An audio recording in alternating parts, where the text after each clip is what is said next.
തോട്ട്സുകളും ആശയങ്ങളും ഒക്കെ പങ്കുവെക്കേണ്ട ഒരു ഷോ ആണെന്ന് ഞാൻ കരുതുന്നു. സോ ഫസ്റ്റ് രേണുസുതി, സെക്കൻഡ് വന്നിട്ട് ആര്യനെ നോമിനേറ്റ് ചെയ്യാനുള്ള റീസൺ എന്ന് പറഞ്ഞാൽ മോർണിംഗ് ഒരു ഇഷ്യൂ നടന്നിരുന്നു, ഇത് വായിക്കുന്നതിന് റിലേറ്റ് ചെയ്തിട്ടുള്ളൊരു ഇഷ്യൂ. അപ്പോൾ എനിക്ക് ഞാൻ ആക്ച്വലി അനീഷിൻ്റെ ഭാഗത്ത് എതിർന്നും സംസാരിച്ചൊരു ഇഷ്യൂ ആയിരുന്നു.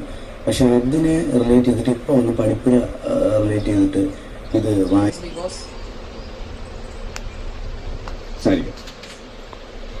പ്രേക്ഷക വിധിയിലൂടെ ഈ വീട്ടിൽ നിന്ന് പുറത്തു പോകണമെന്ന് നിങ്ങൾ ആഗ്രഹിക്കുന്ന 2 വ്യക്തികളുടെ പേരുകളും കാരണങ്ങളും പറയുക. ഒന്ന് രേണുസുതി ഇതിൽ പ്രോപ്പറായിട്ട് കളിക്കുന്നുണ്ടോ എന്ന് എനിക്ക് ഡൗട്ട് തോന്നിയിട്ടുണ്ട്. പുള്ളിക്ക് ഇത്ര ആക്റ്റീവ് അല്ല, ഗെയിംസ് അല്ലെങ്കിൽ മൊത്തത്തിലൊരു ആക്റ്റീവ്നെസ് ഇല്ല എന്ന് എനിക്ക് തോന്നുന്നു. ഇൻട്രസ്റ്റ് ഇല്ലാത്ത പോലെയാണ് ഫീൽ ചെയ്യുന്നത്. മൊത്തത്തിലൊരു എല്ലായിടത്തും ഒരു മാറിയിരിക്കുന്നു, അതിലൊരു ഇന്ററാക്ഷൻ വരുന്നില്ല, ഒരു സ്മാർട്ട്നെസ് വരുന്നില്ല എന്ന് തോന്നുന്നു. ഒരു പ്രോപ്പർ ഗെയിമർ അല്ല എന്ന് എനിക്ക് ഫീൽ ചെയ്യുന്നു. അതുകൊണ്ട് രേണുസുതിയാണ് ഞാൻ ഫസ്റ്റ് നോമിനേറ്റ് ചെയ്യുന്നത്. സെക്കൻഡ്